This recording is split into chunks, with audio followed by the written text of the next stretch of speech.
Welcome to the final plenary of the Inaugural Geopolitical Economy Research Group Conference on the theme From the 30 Years Crisis to Multipolarity, the Geopolitical Economy of the 21st Century World.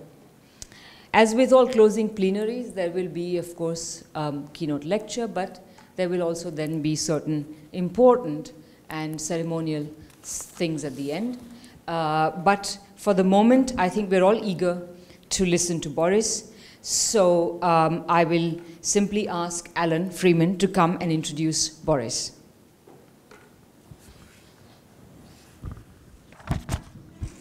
When one hears the term public intellectual, one thinks of characters such as Jean-Paul Sartre or Noam Chomsky, who have risen to the status of somebody who is both capable of commenting on the events of the day, capable of serving as a public conscience for the people of the country in which they live and the wider world, and people whose engagement with practical activity matches that commitment.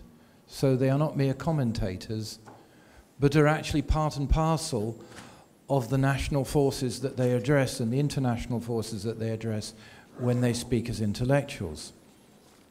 I think that Boris Kagarlitsky is deserving of this category. And I first became aware of this when he was imprisoned for the second time. He was first imprisoned under the Soviet regime, and then afterwards in 1993 he was imprisoned by Yeltsin. In the first case for opposing communism, in the second place for opposing capitalism actually existing, but in each case proposing a vision of the world which reached out to so many people that Boris later told me the guard or the prison officers who had put him in this prison essentially threw him out because they had received so many telephone calls from the world that they said, for God's sake, let us get some sleep and get out of our prison. Now, the fact that when somebody is in jail, so many people the world over can be so moved by that single fact that they terrorize a prison commissioner into releasing that prisoner indicates the affection that that person has touched in the hearts of those people. And it's well deserved, because I think that Boris Kagarlitsky is among the few intellectuals that has addressed not merely the condition of his own country, but the conditions of the peoples of all countries in the light of what he has discovered about the situation of his own country.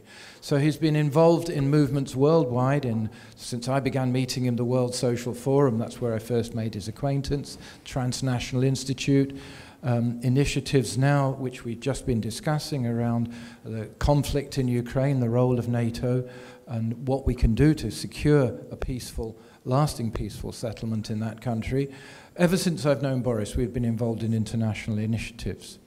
And he writes prolifically.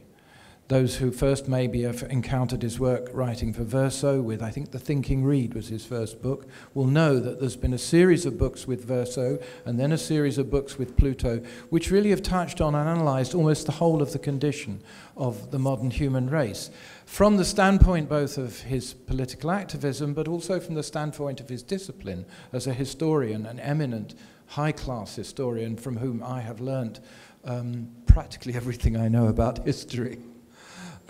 Most of it walking around gardens and visiting pubs in various forums where we should have been attending sessions. But anyway, that's a good way to learn.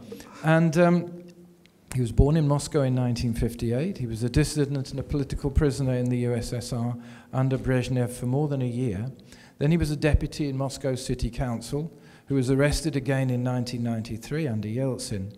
Since 2007, he's run the Institute for Globalization Studies and Social Movements in Moscow, which is a leading Russian leftist think tank. He's the editor of the online magazine Rabkor, and the author of numerous books which I've described. The most recent are The Empire of the Periphery, which is published by Pluto, and From Empires to Imperialism, published by Routledge. I should also mention the not so ill-fated book which we co-edited, The Politics of Empire by Pluto. in which I wrote the book which may have been one of the predecessors of Geopolitical Economy Research Group, and was probably responsible for my being in Winnipeg, where we first examined the notion that globalization, even if it existed, was a limited and self-contradictory phenomenon, which at that time nobody was saying. He's as prominent a critic of Western stereotypical reportage on Russia and Ukraine as he has been outspoken in his criticism of the Putin regime. I'm very pleased to welcome Boris Kagarlitsky.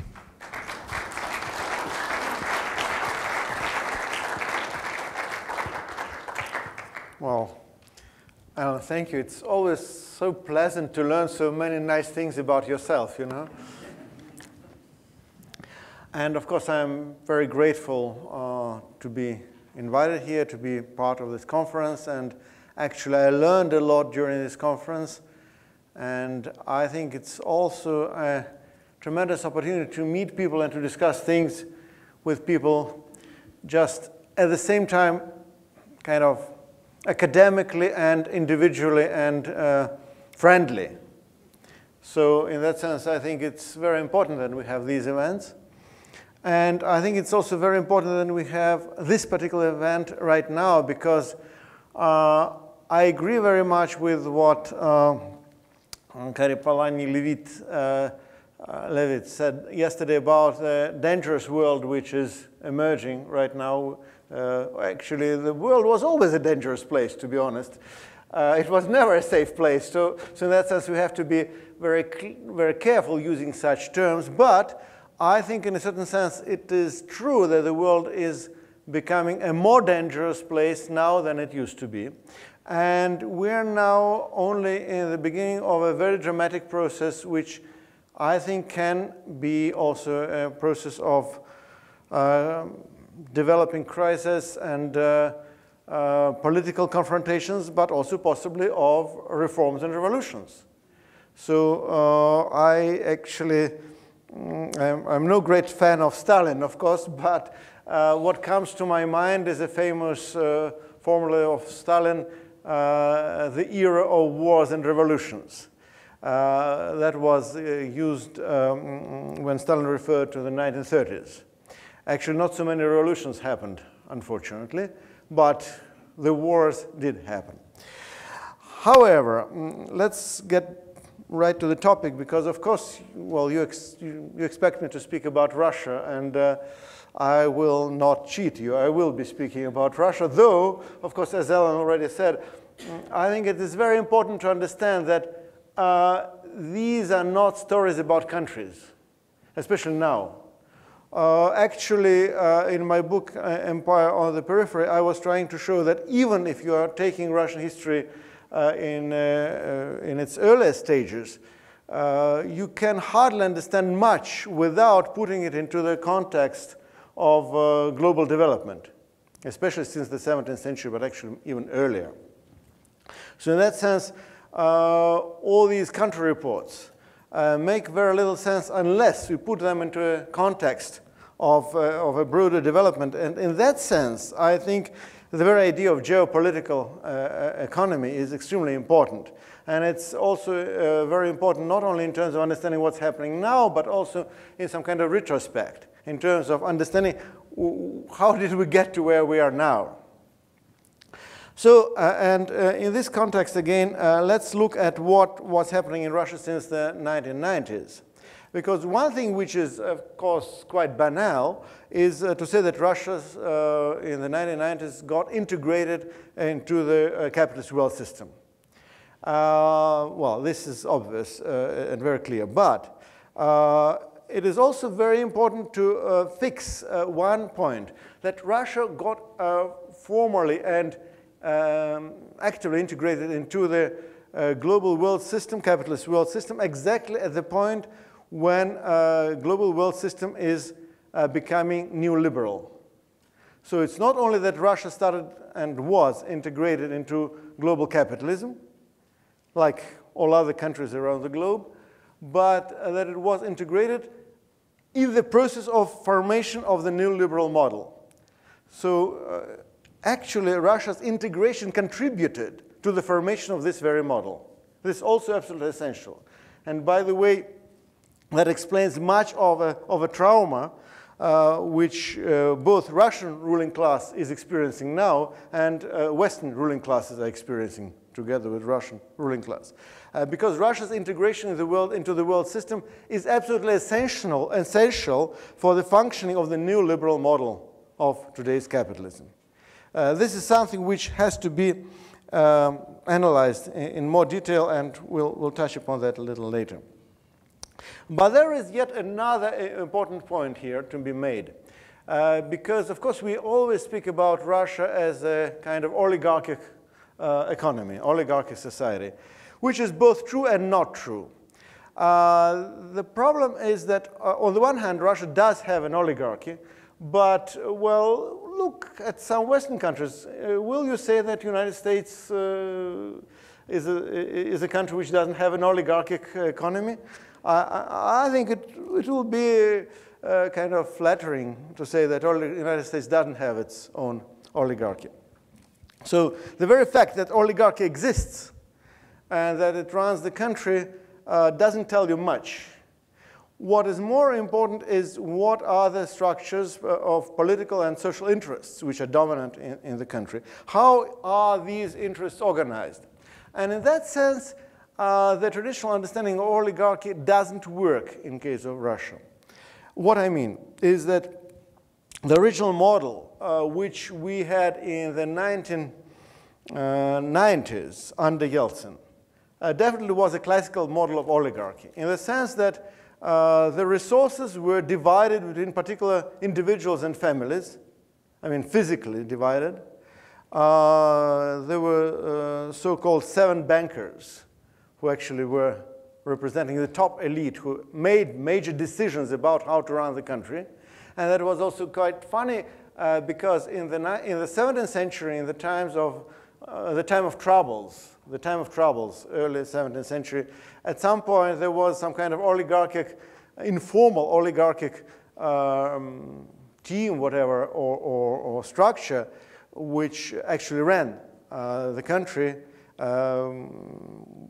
and dominated the politics of the country. They actually made and unmade tsars, and there were 7 boyars. So it's very telling. Under feudalism, you have 7 boyars running a country. Under capitalism, you have 7 bankers replacing the boyars, but basically playing very much the same role and undertaking the same functions within the elite. However, what is important that these 7 bankers were not just bankers, they controlled oil, they controlled gas, they controlled mineral resources, and they were not interested in much else. So, but it's not only because these bankers were so uninterested in industry or science or whatever development, but also because their partners abroad were not interested.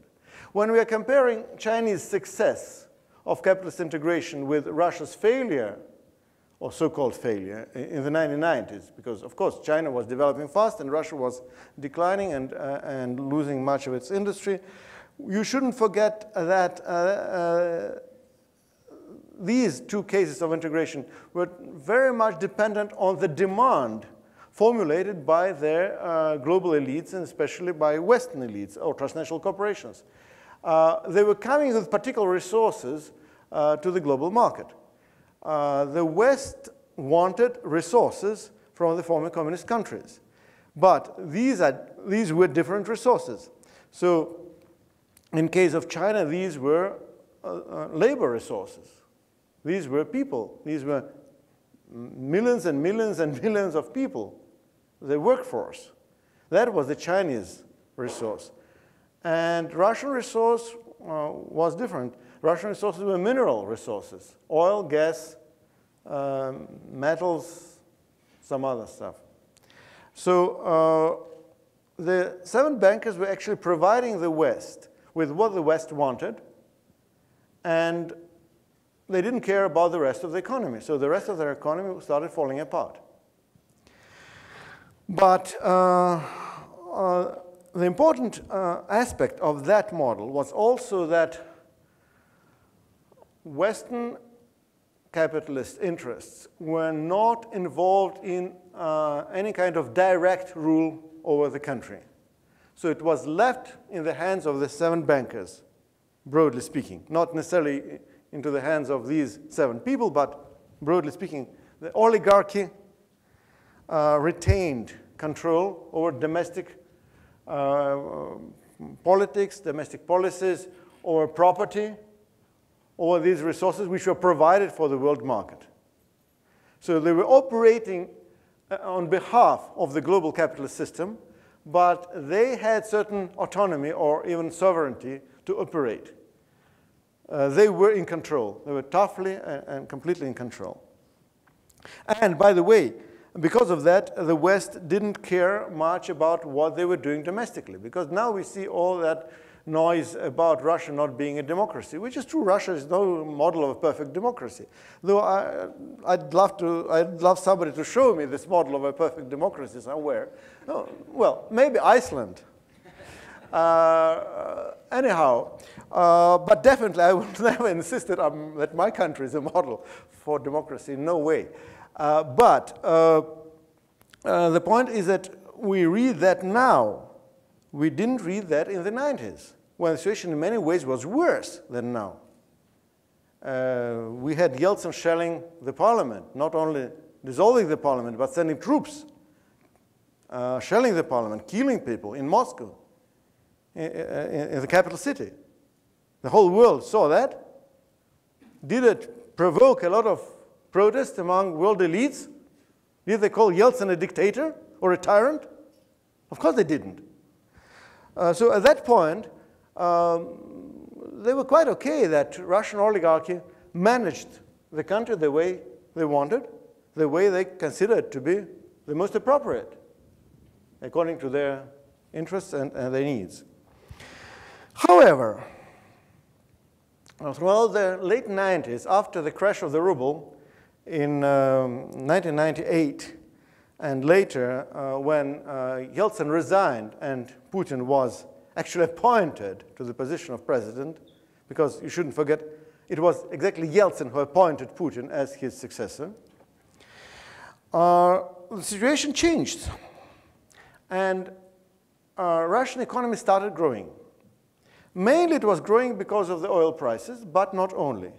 Also, there was a very interesting intermediary kind of period of transition from Yeltsin to Putin, when for about 8 months the government of Yevgeny Primakov was in place. And that government actually started implementing Keynesian policies. Supporting industry, generating demand, trying to fix what was remaining of the welfare state, spending money, actually printing money. What was very interesting, it disproves much of the monetary theory empirically. Primakov's government was physically printing a lot of money. Actually, the inflation under Primakov was decreasing rather than increasing. Why? Partly because, well, I think in reality every serious economist should know that the problem is not in the quantity of money. The problem is how this money is spread, how this money is divided, how this money is used in the economy. It doesn't mean that you have to print money just without limits. It is just telling you that a government which had a conscious policy of putting the economy back on the path of development was able to use a printing press to relaunch the economy without actually collapsing into hyperinflation, which was a very positive experience. But it also was a serious defeat for the oligarchy. And after Primakov was fired, Yeltsin was really reestablishing control, but it was very clear that they couldn't continue running the country the way they did. And so the switch from Yeltsin regime to Putin regime also involved a lot of restructuring of Russian elite and Russian state.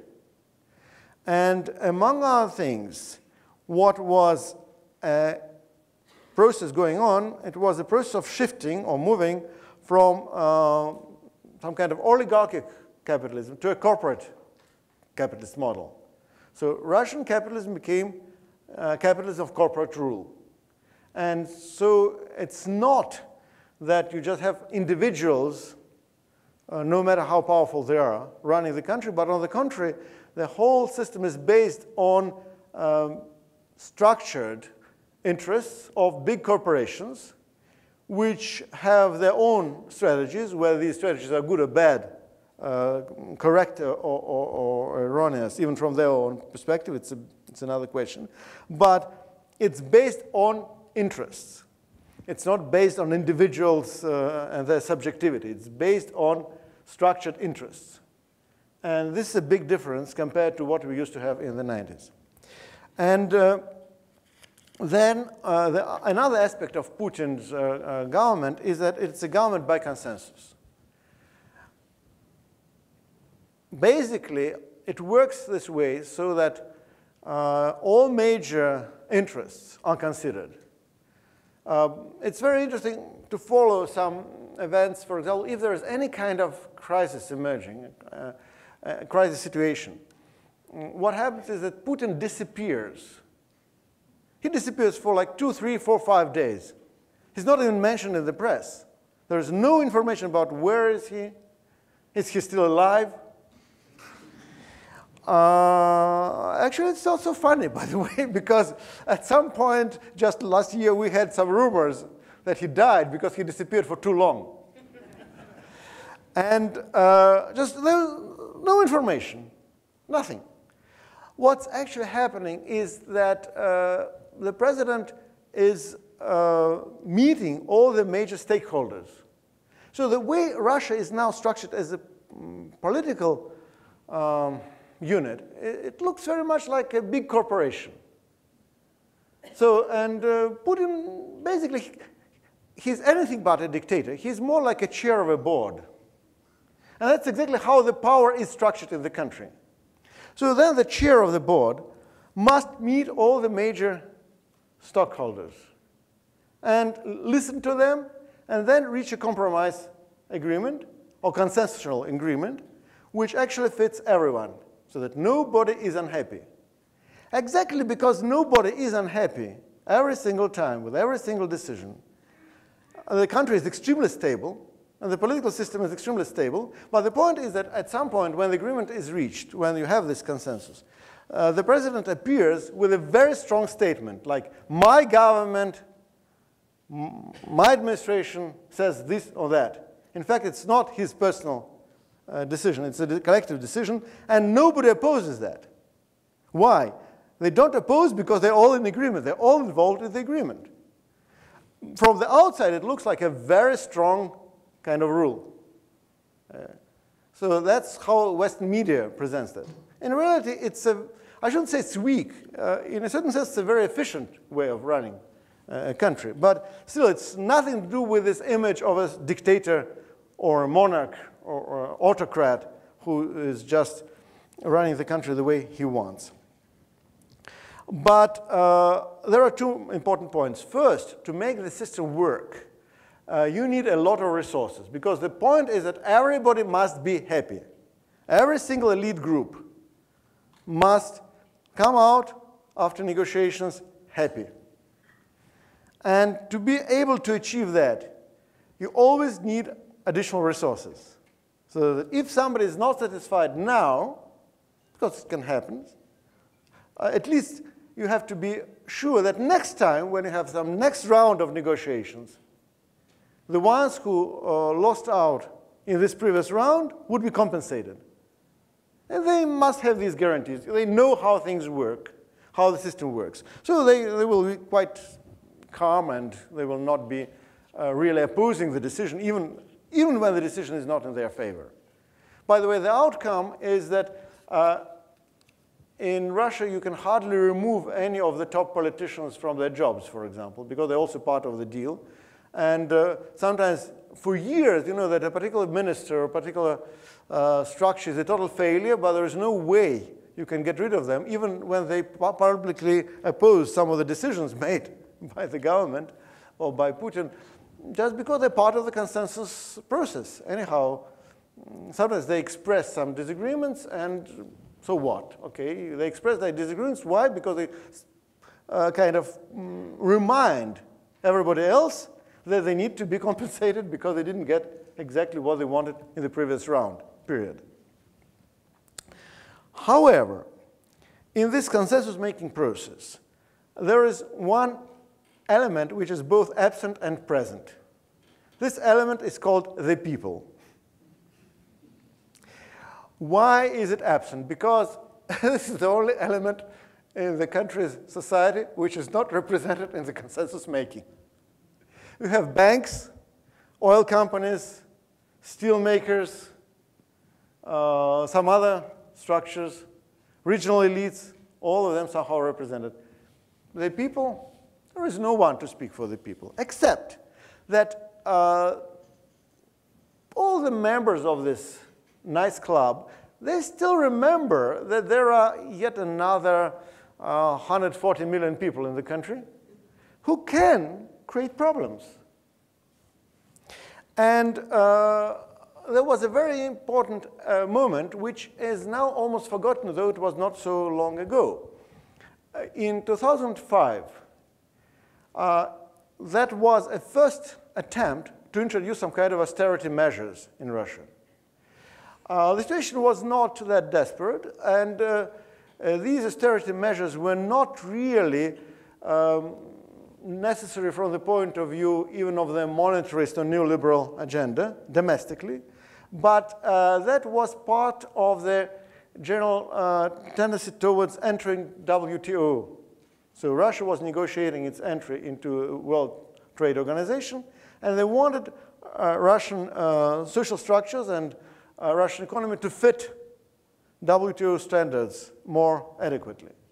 Because of that, they actually started a series of reforms, basically commercializing the social sphere and undermining what was remaining of the welfare state. And by the way, quite a lot was still remaining. And it was called abolition of the benefits, because what we can call social services, they call that benefits. And what happened? Within days after this law 122 was put into practice, within days, 2.5 million people went into streets. And that was in January. It was very cold. It was a rather cold winter. Nevertheless, 2.5 million people in the streets immediately, blocking roads, protesting. Then, to make things worse, police, which was part of the was among the victims, so to speak, because some of their benefits, quote unquote, were also cancelled. It didn't join the protests, but it kind of sabotaged the efforts to put these protests to an end, including some funny episodes when at some point some people, I think it was, I don't remember, it was somewhere in Siberia, some pensioners tried to block a road, and there were not enough of them to really block the road. There were like maybe 20 people, not enough. But at that very moment, the police cars emerged. They blocked the road. They said, it's a protest going on, so we have to close the road. And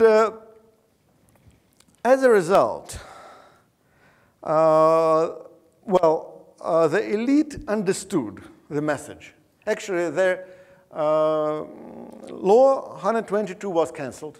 It was not completely abolished. It was re-edited, redone, and at least some of the worst aspects of the law were changed. And since then, the consensus-making policy was developed in such a way that the absent factor was remembered by the decision makers. So it's like, well, the people are not part of the deal, but they must be somehow represented in the deal indirectly through the presidential administration and some other offices. That also led to Russia having heterodox economic policies throughout the 2000s. That's part of the BRICS phenomena. Because it's interesting that in one way or another, all BRICS countries, on the one hand, they were basically part of the neoliberal trend. And in one way or another, they were all involved in the developing of the neoliberal global economic model. And they had functions in this model. They were part of this model. They were necessary for this model to develop. On the other hand, however, domestically, they all, in one way or another, introduced economic policies which were not progressive necessarily, but heterodox. So they were not completely within the logic of neoliberalism. So in that sense, it was a combination of policies. And these policies really were more than heterodox, they were eclectic. In many ways, they didn't work. But at least they were not orthodox, not neoliberal orthodox. But to continue like that, you need excessive resources. And as long as oil prices were growing, things went on quite well. But with the oil prices going down, all of a sudden, the model started facing trouble. And by the way, it became evident already in 2008, because in 2008, it's not only that the oil prices collapsed to the level where they're now, more or less, even beyond this level, up to from $143 per barrel to about $40 per barrel, and very, very fast. So it's also that Russian economy at that point actually started moving into recession very fast. It's not only that it, of course it went into recession, but it actually collapsed. The output collapsed. The GDP figures collapsed. In 2008, in 2009, sorry, because 2008 this happened. By 2009, Russia was, among the developed economies at least, the fastest falling economy. So the level of recession in Russia was worse than it was in most other countries, including the oil-producing countries. However, then the situation started improving, and started improving rather fast. Russian economy also recovered. Why? Of course, the official explanation would be that, well, we are so good that we just didn't expect the shock, but then once we got the shock, we concentrated our efforts, started working hard, and things went out well. In reality, it was not exactly so.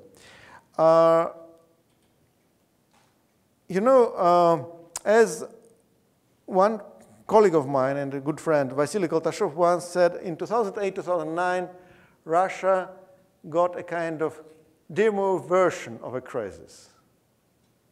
Demo version, like you even have a computer game. When you're selling a computer game to your potential market, first you release a demo version of this game. So that the game didn't start, it was just a demo version of the crisis. And again, there was a famous phrase of Russian Tsar Alexander III in the late 19th century who said, Russia has only two allies, its army and its navy.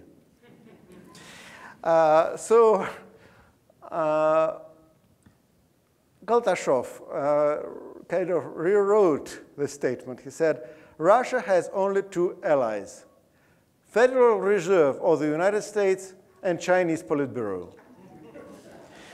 Why? Because with quantitative easing coming into being,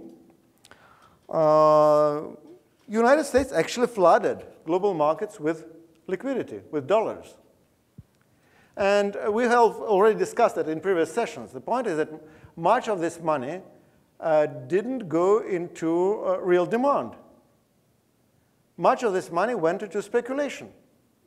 Huge sums of money, actually not billions, trillions of dollars went into speculation, which is very logical because the companies, the financial companies, they understood that the actual demand on the ground was not growing.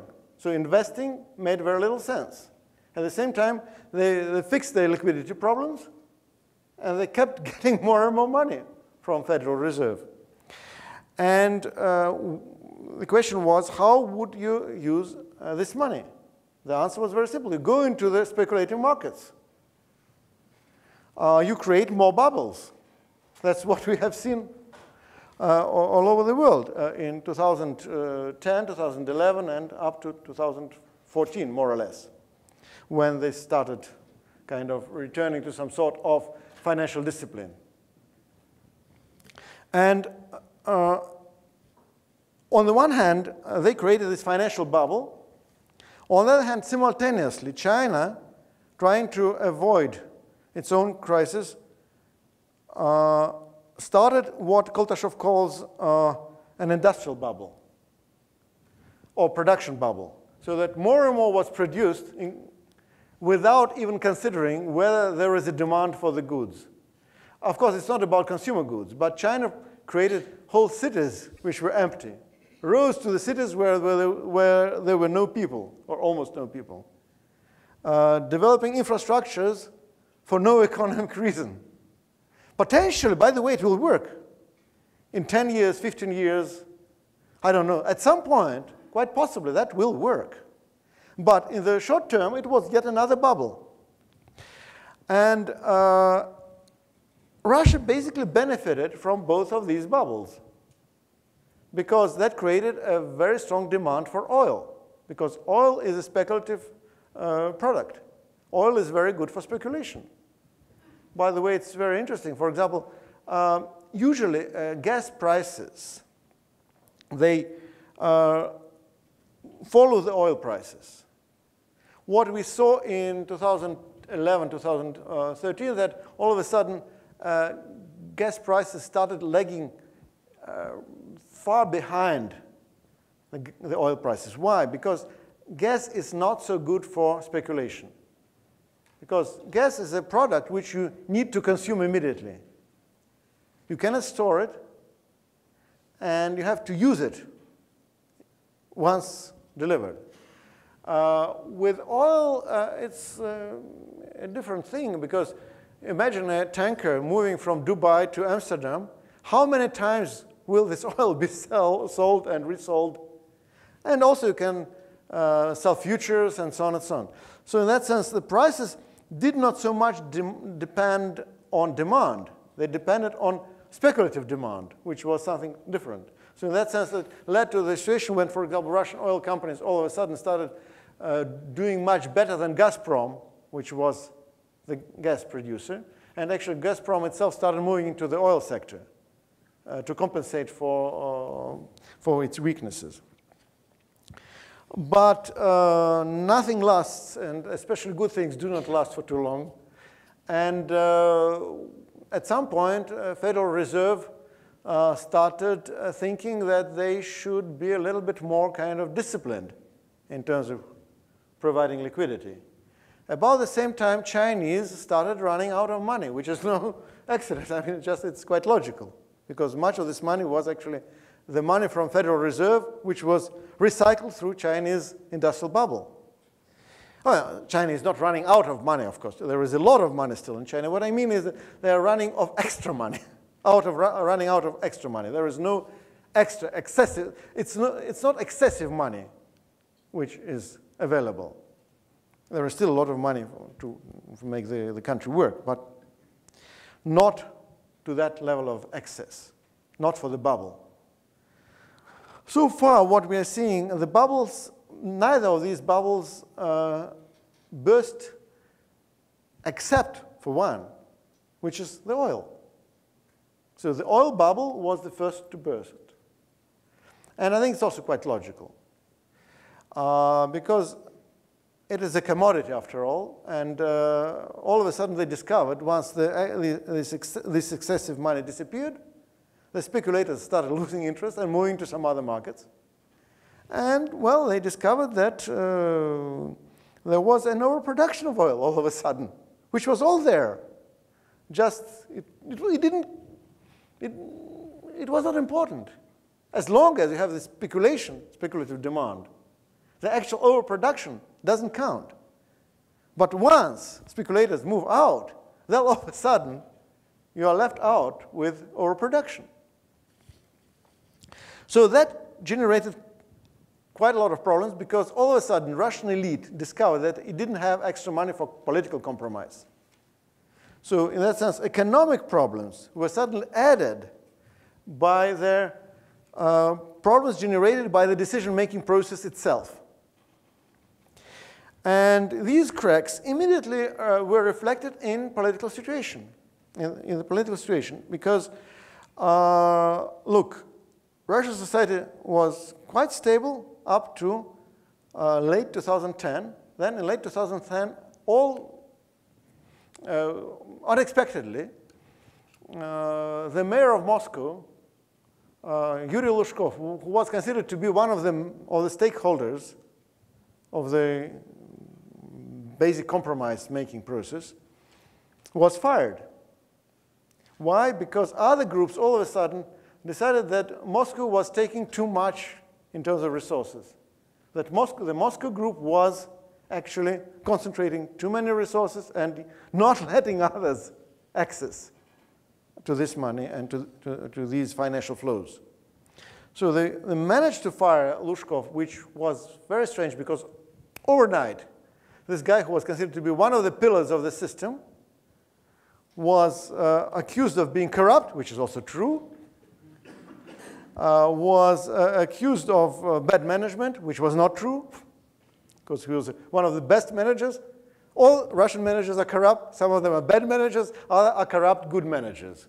This was a corrupt good manager and fired and replaced by Sergei Sobyanin, whom I suspect to be equally corrupt, but less efficient. But at the same time, the Sobyanin regime in Moscow is totally dependent on the federal government, and they don't have consolidated economic interests being that strong. I mean, they have some specific interests in how they can loot the budget of the city, but this is a different story. And less than a year after they fired Lushkov, what they've got mass protests in Moscow.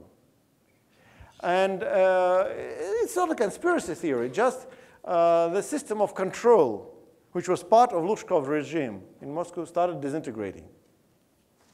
So because once they've got rid of this whole group, they also undermined the mechanism of social compromise, which Lushkov created in Moscow especially for the capital city.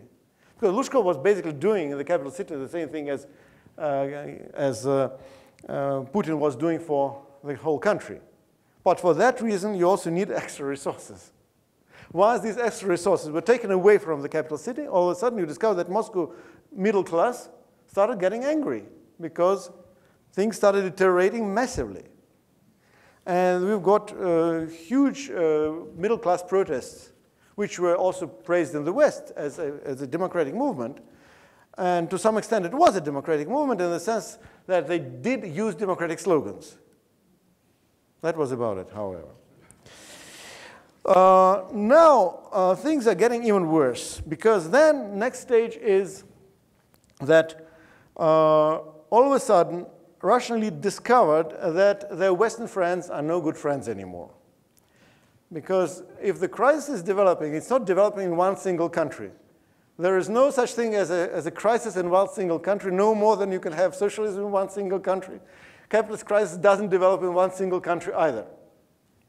And if you're following what's happening in Greece and what's happening in Ukraine and what's happening in Russia, this is very much the same logic which is behind that. And I discussed that in my presentation earlier at this conference, so I'm not going to go into details, though unfortunately not everyone was present at my presentation at the conference, which is very bad, of course. But anyhow, the original deal was, as I told you, you integrate the country into the global economy, you produce the products, and you accept your role in the division of labor, fine. And you, as the oligarchy, as the elite, as the ruling class, whatever you call yourself, you stay in control. with your property, with your politics, and everything. Now the deal is different. And we saw that in Greece. We're now seeing that in Ukraine. We'll see it elsewhere. And Russia is on the list. And the deal is very simple. Now, transnational companies and Western elites are saying, we are not satisfied. We are going to be directly in control. We are going to move in and run things directly. And in fact, it's a colonial arrangement. But, by the way, what do they say? All of a sudden they say, there is oligarchy in Russia. True, I told you. There is oligarchy in Greece, by the way. Look, initially when Tsipras was speaking about oligarchy in Greece, and of course Western commentators, I mean mainstream bourgeois Western commentators, saw that as populism. All of a sudden, if you read what the financial press is writing about Greece now with Tsipras #2,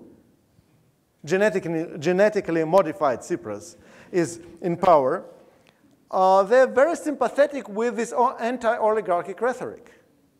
And I think it's very serious. The same thing in Ukraine, by the way.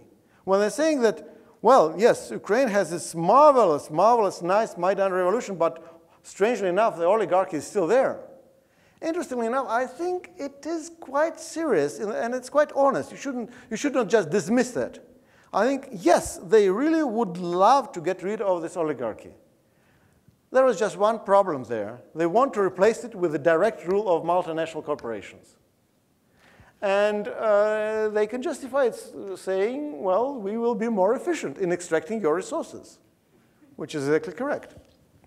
And there will be less corruption and more extraction. Is it a nice deal to have? I'm not sure. Anyhow, coming to Ukrainian crisis, Ukraine had a very similar system compared to Russia, but with one difference. It was short of funds, it was short of resources. So they always tried to establish a system similar to that in Russia. All Ukrainian administrations, Kuchma, Yushchenko, Yanukovych, they all tried to play Putin. But they failed because they didn't have these extra resources. So that led Ukrainian politics in a situation of a permanent crisis. Because at every point, one group of the oligarchy remained unhappy with the deal. No matter what the arrangement is, somebody was unhappy. Somebody was angry. And so that made Ukraine look more democratic, by the way. Because Russia was run by consensus, Ukraine was run by quarrel, I'd rather say. It was a permanent quarrel between different oligarchs, which made it look a bit democratic. Again, I'll quote Vasily Koltashov, whom I consider to be one of the best analysts these days. And he said, well, Russia was based on a Byzantium model, and Ukraine was based on Venetian model. But both models excluded people. Just there are different ways of organizing oligarchic rule, depending how much you have in terms of resources. And well, in a situation when resources were limited but still available, Ukrainian politics was the politics of some kind of permanent crisis. But in the situation of real economic crisis, the global situation of economic crisis, Ukrainian political system simply collapsed. And that is one of the major reasons of what's happening there now, but also it's very important that the EU moved directly into the play, and the actual game of crisis began. The one which we only saw as a demo version in 2009. That led to the confrontation, and of course the point of confrontation initially was Crimea, then it was Eastern Ukraine, but these are just particular fronts where events are happening.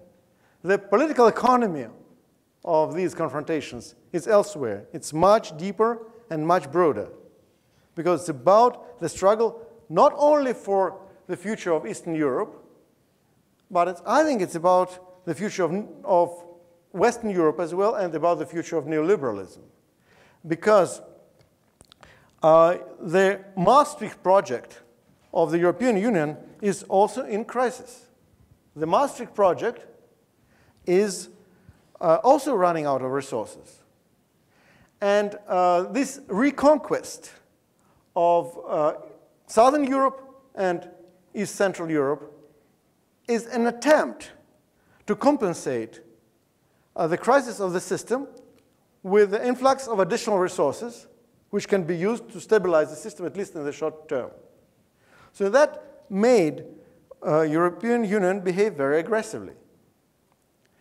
And we just don't have time to go into political details. If there are questions, I can answer. But the point is that all of a sudden, Russian oligarchy discovered itself in a very odd position, because they did everything to integrate their country into the world economy. They wanted to be part of the Western world, actually.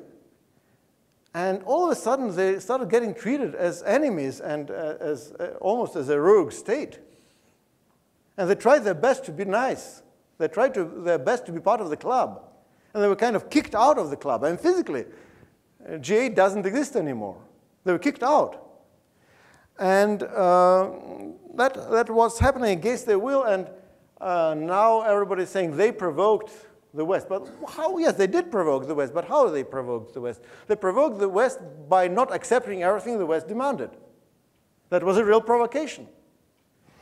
And poor Russian elites, because they have their families in the West, they have their money in the West, they have their culture in the West.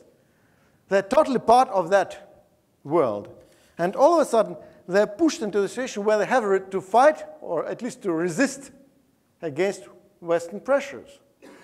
So the big problem is whether these people are able to be successful in resisting. I think they will not. That's what we see daily. Because again, every time when you get news from Russia, mainly you get the news about Russia being tough, Russia not being responsive to the peace initiatives or to some kind of positive signals from the West.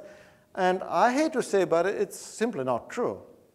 Actually, I also hate to say, but I'm following Western press for quite a long time, and since in the Soviet times, it was quite problematic how to get foreign newspapers.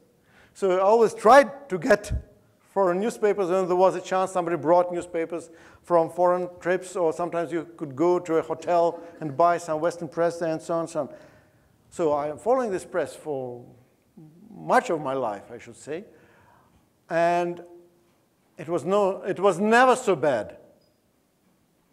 I mean, I don't want to offend anybody, but Western press was never so bad in terms of coverage of what was happening in East Central Europe in terms of analysis. And I suspect it's not just about Eastern Europe.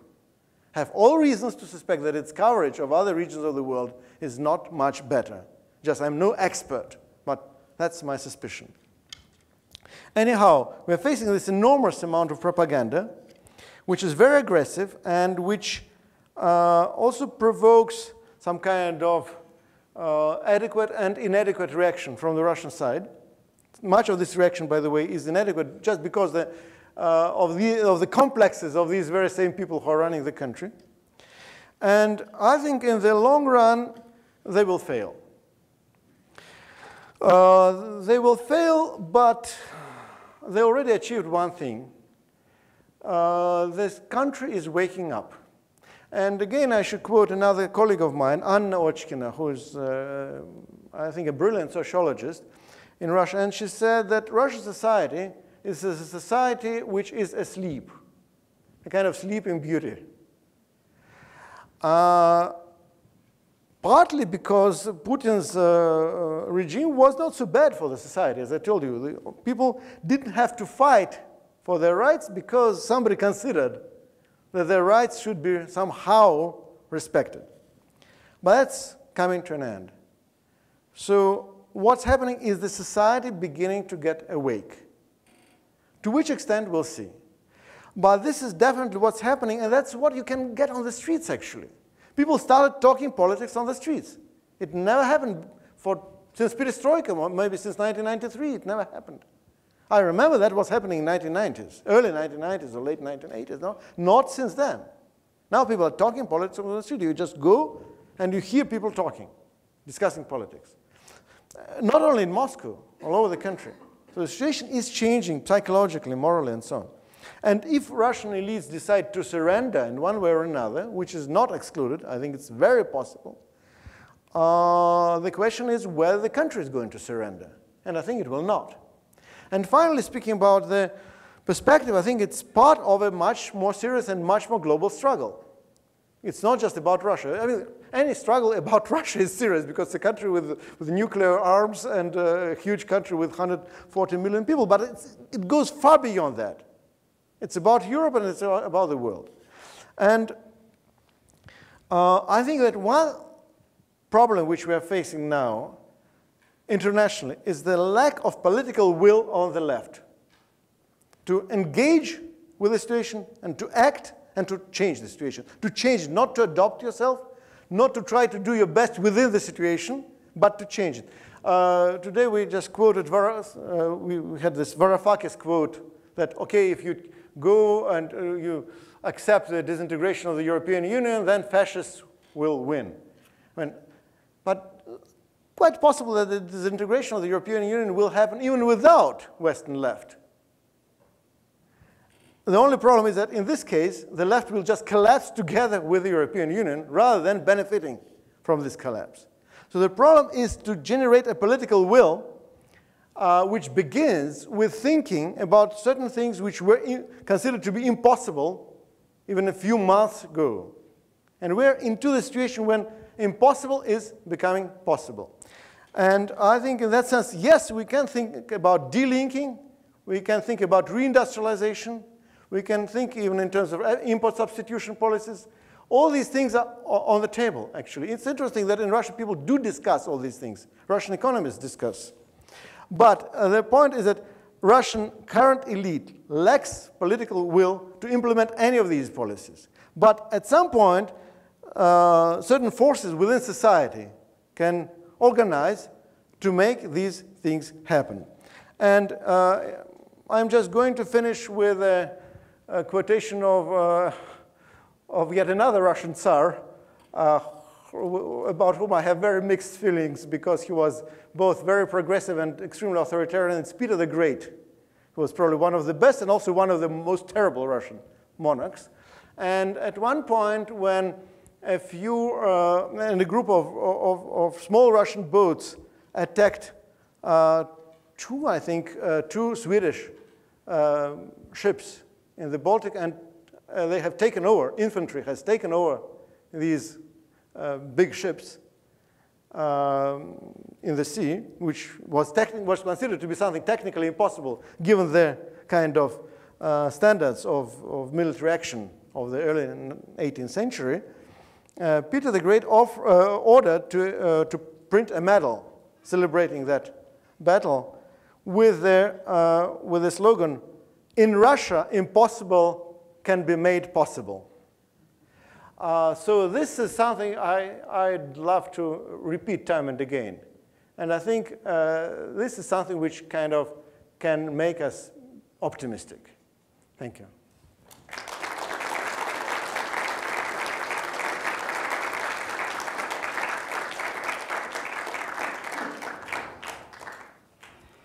I'm sure there are lots of questions. So we will take a few. There are some time limitations given various things and people needing to go. So we will unfortunately have to have a relatively short question period. But nevertheless, I know there are many. So please raise your hands. Henry.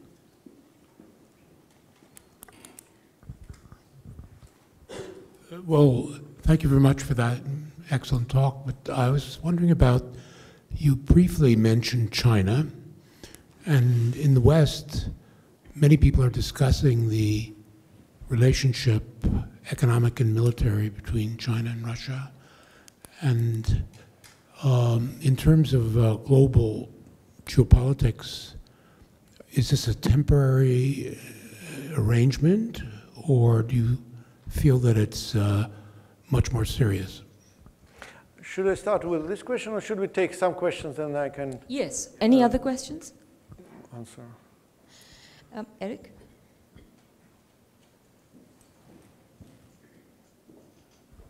Two, one very short. Was it Olga Sezneva that you said was the who was the sociologist you named? Anna Ochkina. Okay, thanks. The second is, if it's a crisis that's generally about the West taking over Russia, why did the crisis take place in the Crimea and the eastern Ukraine? Why was the epicenter of the crisis? Why did it come out there? I have a couple more. While we're waiting for people. I just wanted to ask whether there were no contradictions in the consensual system of rule. I think that's important because I think it's important on the one hand to describe to people who may not know exactly how it works, but it was perhaps a bit too neat. The second was, I wonder if you could reflect a little bit on what are the imperatives, what forces the ruling classes of the countries that you're talking about, you know, the BRICS countries, the emerging economies, Russia, etc., who would dearly love to be completely integrated into neoliberal corporate financial capitalist class internationally, what forces them into heterodox policies? Finally, I just wanted to reflect that, you know, when you were talking about these folks being accused of oligarchy, you know, I think it was a very important point. And I suddenly recalled that this matter has an important prelude. And that was around the time of the 1997-98 Asian financial crisis, when what one might, in retrospect, call economic regime change was being justified by accusations of crony capitalism. Okay. Let's start with China. Russian elite being all of a sudden attacked from the West was looking for alternative markets without changing anything within its own economy. Because the economy is based on extraction of mineral resources sold to the global market, with the idea that anything else we need, we will buy as long as we can sell our oil and gas, which is absolutely absurd, which is twice as absurd considering what kind of country we are and what kind of potential we have. You know, so because it's also very important. It's a society which has a tremendous industrial tradition and culture. It's a society which has tremendous scientific potential and so on and so on. So we're just undermining all these factors, undermining all these spheres, with the idea that we don't need them as long as we have oil which we can sell. It doesn't mean that there is no industry anymore. There is some industry, and I'll come back to that. But still, the key idea is you sell oil, you sell gas, and the rest doesn't count. Then the West is actually demonstrating less interest in all these in all these products because of the overproduction, but also because of the competition. Now, the United States is re-entering the global energy market as an exporter, which is an important point. And by the way, I think there will be more capacity in the West to generate energy without Russian gas and oil at some point, technologically or just having other supplies and so on. So they were looking for new markets. That's about it. So China was seen as a gigantic potential market for these products. However, first of all, they moved there too late because they started turning east exactly when China is starting encountering its own difficulties. So if they started this shift to the east like 5 to 10 years ago, it would have provided quite a few benefits to Russian economy and to Russian elites also. But now it's kind of too late. Also, the problem is that on the one hand, China is not a very easy partner, especially for Russia. And let's not forget yet another thing, because Russians always complain the Chinese just try to use us in a very cynical way. But we shouldn't forget that China also has some of the very bad memories with Russia. Because of course, we tend to forget that we were a colonizing power vis-a-vis China. If you ask an average Russian about that, they'll say, what? Did we ever attack China? Really? It's not in the school books. It's not even mentioned in the school books that we had attacked China a few times, that we have taken quite a few territories from China and so on. It seems that these territories were just kind of empty before Russians came there. Well, in Canada probably have some similarities. Well, unfortunately, Chinese did not forget that, you know. So we think they're very cynical, and they still have some bad memories. So there are cultural problems here, you see. So I think it's a little too late and too difficult. Eastern Ukraine and Crimea, why there? Actually, it could have happened elsewhere as well.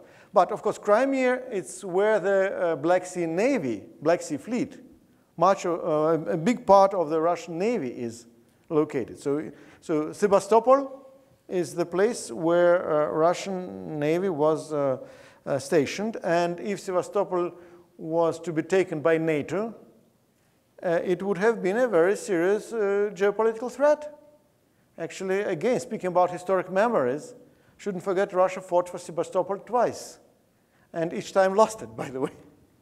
So we lost Sebastopol to the British in the Crimean War, in the Great Eastern War, and we lost it to the Germans in their Second World War, and every time it was a big disaster for the Russian Navy. Actually, after the Crimean War, Russian Black Sea Fleet simply ceased to exist. And so the geopolitical factor was there, the cultural factors, because, you see, well, Ukraine is a very complicated place, because even if you speak about how people identify themselves, like people, because you see very often Russians think, okay, in Eastern Ukraine people speak Russian, that means they're Russians, which doesn't work. Because you go to Kharkiv and people will speak Russian, but it doesn't mean they have Russian identity. Quite a lot of them will have Ukrainian identity. They will be Ukrainian-speaking Russians. Russian-speaking Ukrainians. By the way, it can be the other way around as well. There can be Ukrainians who speak Ukrainian and will have Russian identity. So it doesn't mean that their identity is the same as their language. But in Crimea, it was exactly the case. So in Kharkiv, it won't necessarily be the case. Even in Donetsk, it's not necessarily going to be the case. In Sebastopol, it was exactly the case. The population identified themselves as Russians. And technically, Crimea was part of Russian Federation till 1950s, already within the Soviet Union. People already in the 50s complained that they were shifted to administratively to Ukraine, but that was part of the same country. And that was done for administrative reasons, so that it would be easier to administer Crimea from Kiev than from Moscow. That was about it. So that was why, that was exactly the place where contradictions were most severe. And then, of course, the Crimean takeover, in many ways, it provoked people in Eastern Ukraine, because they were revolting anyhow. But with the Russians taking over Crimea, they thought, okay, now Russian troops will also come to Donetsk and Lugansk and help us against Kiev, which didn't happen the way, at least not the way they expected. And well, we can go into details. It's a very complex story, actually. But Ukraine is full of these contradictions. I will not be surprised if something happens, say, in Uzhgorod, in the Carpathia region in the west, with Hungarian minority. And you know that quite a lot of conflict was taking place in Odessa, and with a terrible episode of May 2nd last year, when the enemies, the people who were critical or in disagreement with the Maidan were actually burned in the house of trade unions in Odessa. 46 people, officially 46 people were killed in this trade union house. And well, people who were there, they claim that about 100 people actually died. So not everybody was reported. So things happened elsewhere. Speaking about interests and contradictions, yes, this consensus building is necessary exactly because there are contradictions. You need to build consensus exactly because there are different opinions. And which are these basic interests? Of course, finance, the banks. Here it's very clear they are part of the globalized finance. And they are very connected to it. And just to give you one example, that German Gref, who is the head of Sberbank, which is the biggest Russian state-owned bank. No, it's, to be honest, it's not completely state-owned. It's half state, half private. But it's considered to be a state bank. German Gref announced publicly that he did not recognize Russian takeover of Crimea. And from the point of view of Sberbank, Crimea continues to be part of Ukraine. And he ordered all the operations of Sberbank to be stopped in Crimea. So in fact, Sberbank was essentially central for Ukrainian financial blockade of Crimea, together with some other so-called state Russian banks, like VTB, for example. Nothing happened to Mr. Gref since then. He was never fired from his job. Why? Because Gref sees his loyalties not so much to Kiev. It will be funny if you consider that Gref was just so loyal to his partners in Kiev, given the fact that most of the operations are still in Russia. No, I think he's demonstrating his loyalty to the international financial community. And by the way, Sberbank also was one of the buyers of Ukrainian war bonds. That's also telling. Industrialists are different, but there are different industrial groups, because the ones who produce oil and gas, they're interested in the world market and they're interested in exports. Producers of metal are already more they have more complex, more complex and more contradictory interests. And by the way, you should remember that why Russia joined the WTO, because it didn't benefit exporters. If you export oil, you don't need WTO to export oil. But the agreement benefited importers massively. But here is the trick. Many of Russian exporters are also importers.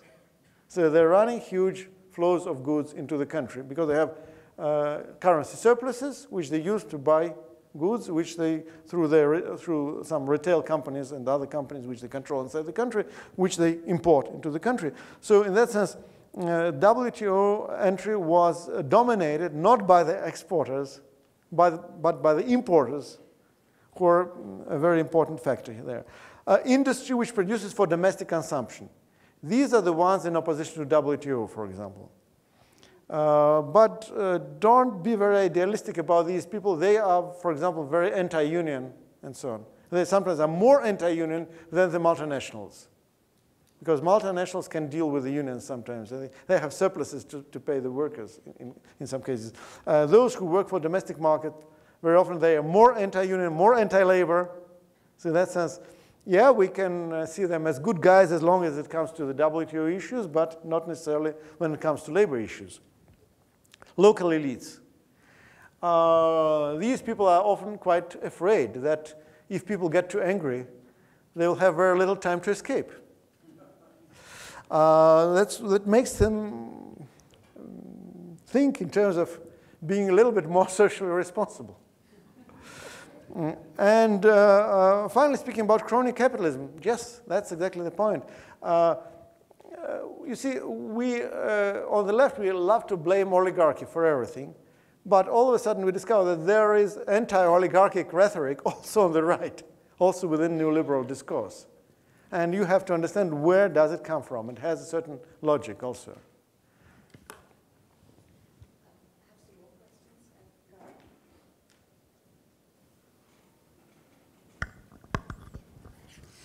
Yes, I would like you to explain to us how the cast of characters that you have just now enumerated and explained, how do they relate to the political system?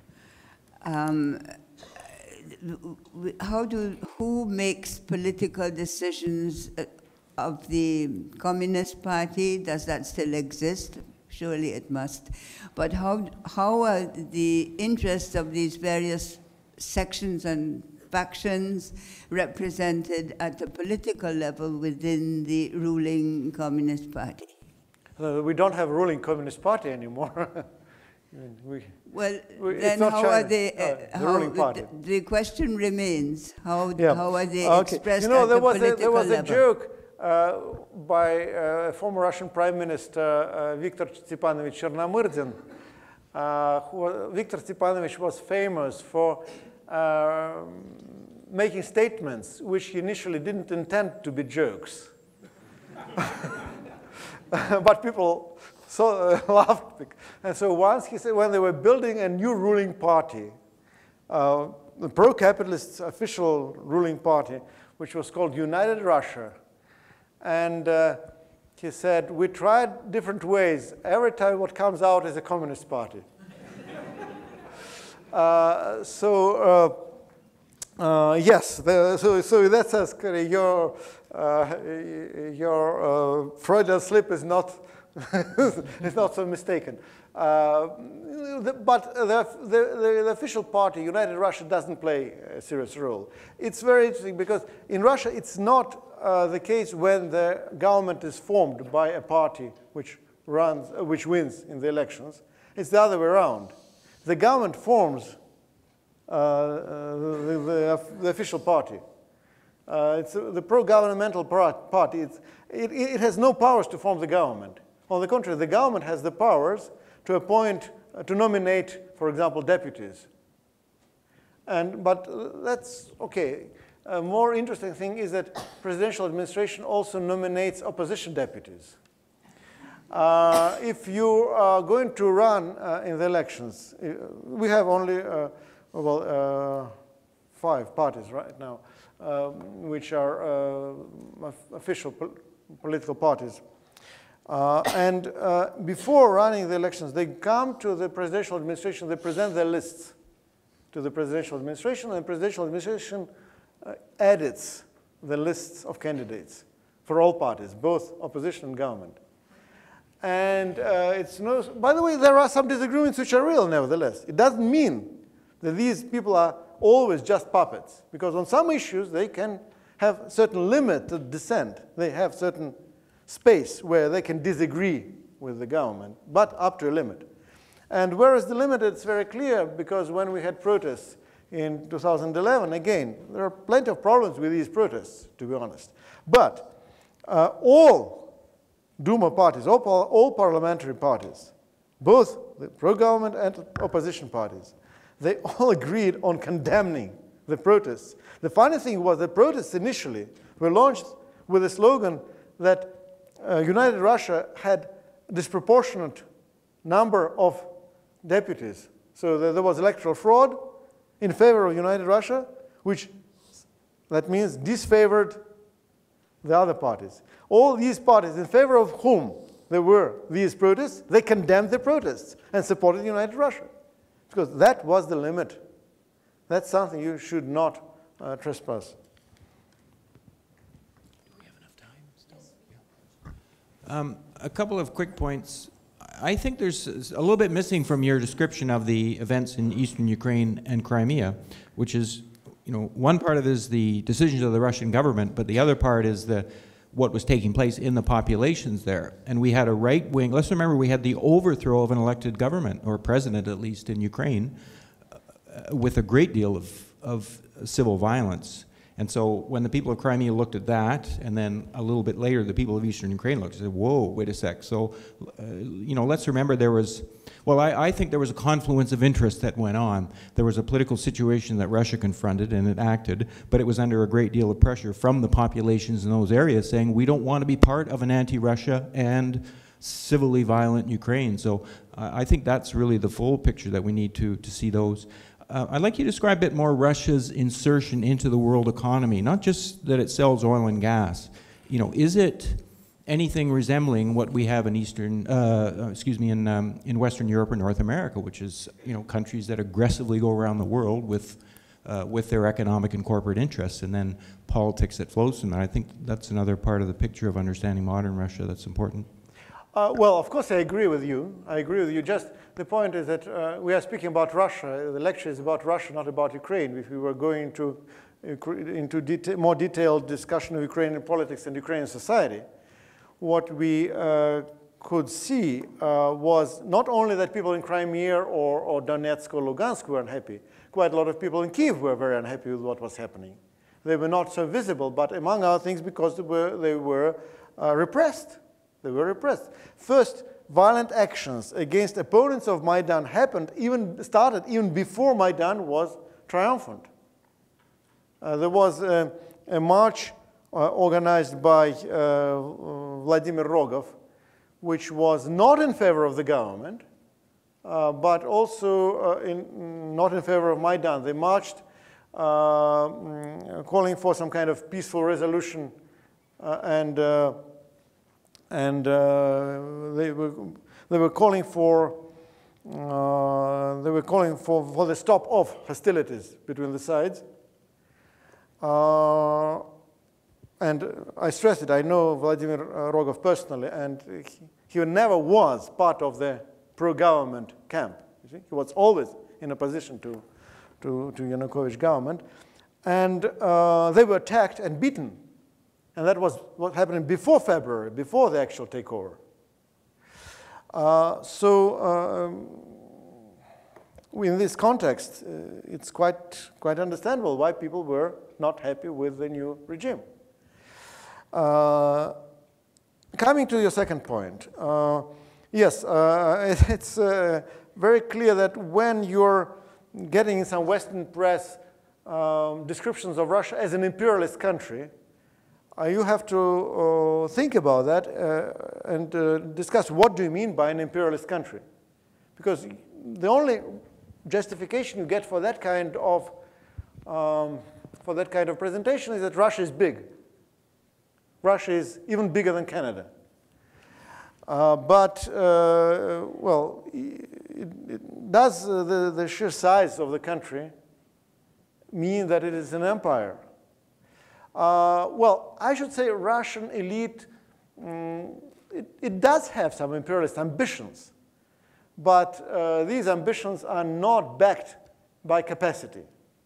This is absolutely essential. You know that we have a joke.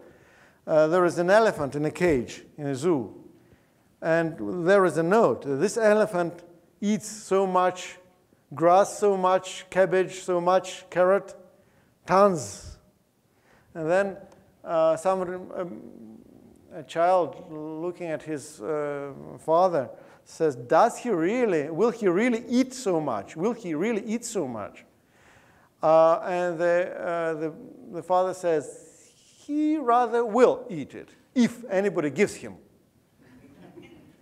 So that's very much about Russian imperialism. The country which is integrated into the global economy in a kind of semi-colonial way, actually, is not in a position to become an imperialist power. In that sense, Russian today's integration into the world economy is even less autonomous and more dependent than the integration of the Tsarist Russia was. However, there is in the Russian society, including some segments of Russian elite, a growing disaffection, a growing unhappiness with this kind of situation. And of course, this is exactly what makes quite a lot of people in the West worried, including multinational corporations. But again, to change the situation, you have to change things domestically. You cannot just fix it on the international level. You cannot just fix it through international political conflict. You have to change your society from inside. And that's why the essential issues are the ones of reindustrialization, delinking, import substitution, development of education, science, technologies, healthcare, infrastructure, social structures, welfare. These are the policies which should be implemented in order to make Russia independent, really economically independent. And it has nothing to do with expansion, with taking over somebody's territories. It's something we have to do domestically.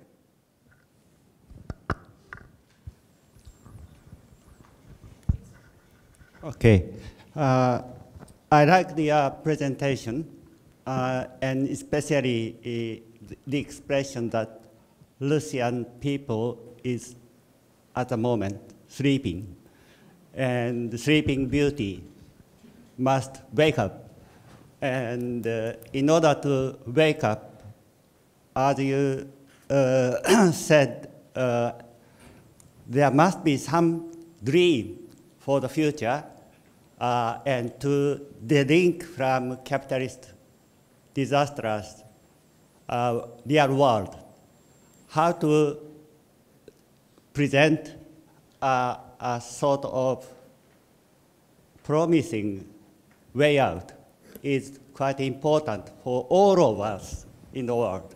So I still believe that Russian great tradition of revolutionary movement in the past, and there must be a lot of discussion among Russian left how to get out from this very disastrous world for the better world. So if you give us some hints from your communal solidarity movements, the dream for us. Thank you. Let's pick up a few questions maybe, and then I'll answer. Any other questions? Yes.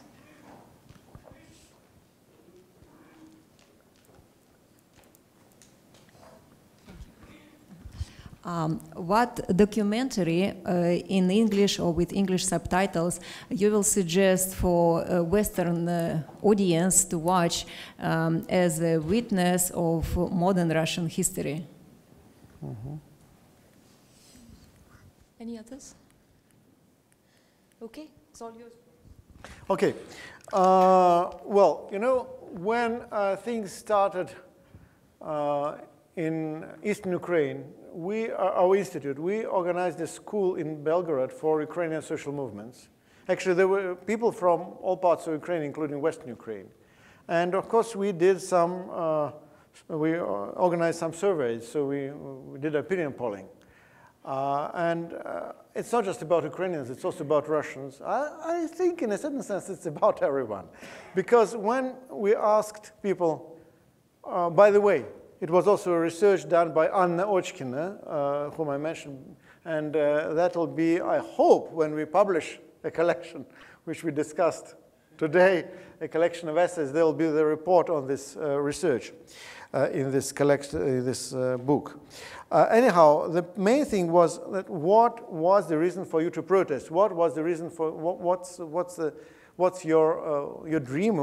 The great majority, almost everybody said, we are fighting for the welfare state. That was the first thing, welfare state. The other side is destroying what remains of the welfare state. And we are not only fighting to preserve, but we want it to be expanded. We want it to be reconstructed. And we want it back kind of in full. And of course, the term welfare state, by the way, in English, it doesn't look as good as it is in Russian, because in Russian it's социальное государство, social state. Like coming from German, Sozialstaat, which is much more comprehensive, I think. Because welfare state in English means just welfare. It's much more than welfare. It's not only social provision, actually. It's about the reproduction of society.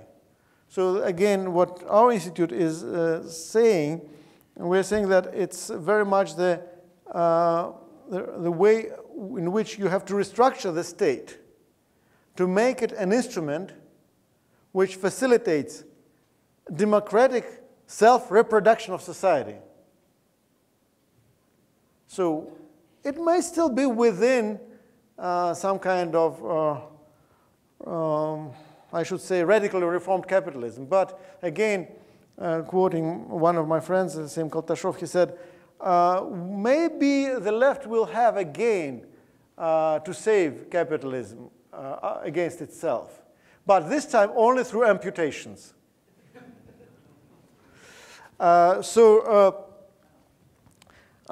Speaking about social movements, you see, of course, they are present in Russia. They are in existence. And they are formulating demands. But we have a problem which I think people have everywhere. These are single-issue campaigns very often. So how to go beyond single issues is a big problem. But that's exactly where you need a political culture, where you need a political agent. Because if you don't have a political agent, adequate, then all social movements will either remain single-issue movements or they will collapse into single issues at some point. And for that purpose, we need, on the one hand, some kind of political agency which has to be developed through struggles. It's not something which you have in your pocket and just get it out when the revolution comes. No, it's something which develops through the struggle within the process. But on the other hand, we need a kind of outline of policy. But what we are discussing here, it's very much this thing.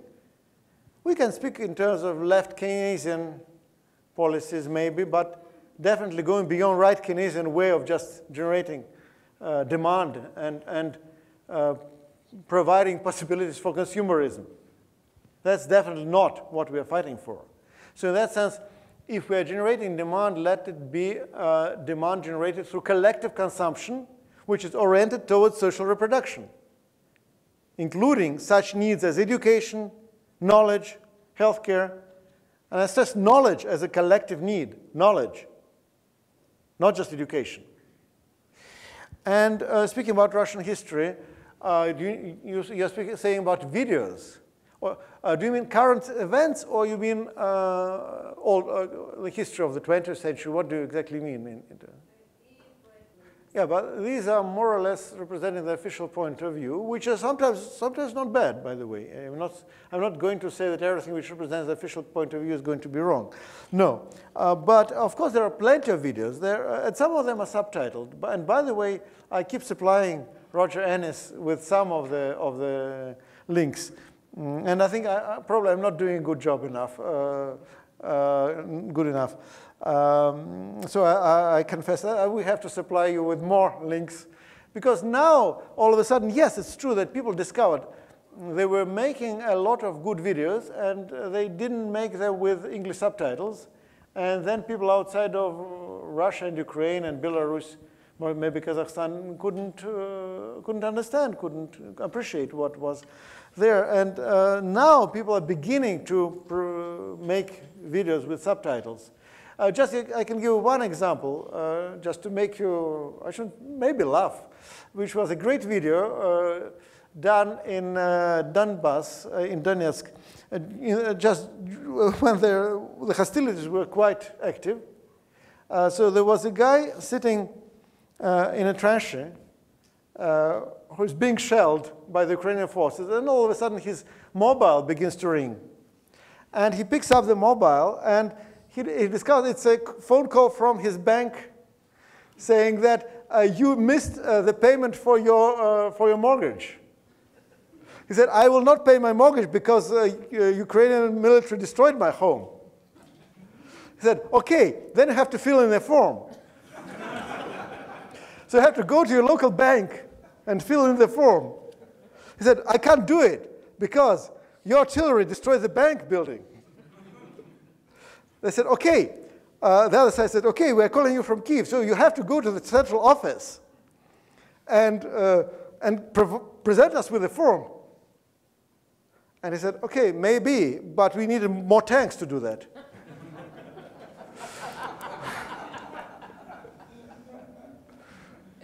So I think it'll work. If you do it with good subtitles, it may make people laugh as well in England or Canada or United States. Okay. Well, if there are no other questions, thank you, Boris, for excellent, amusing, informative, historical talk. If you would perhaps wait a little while, we have some thanks to give and some things to say to bring the ceremonies to a close. Okay.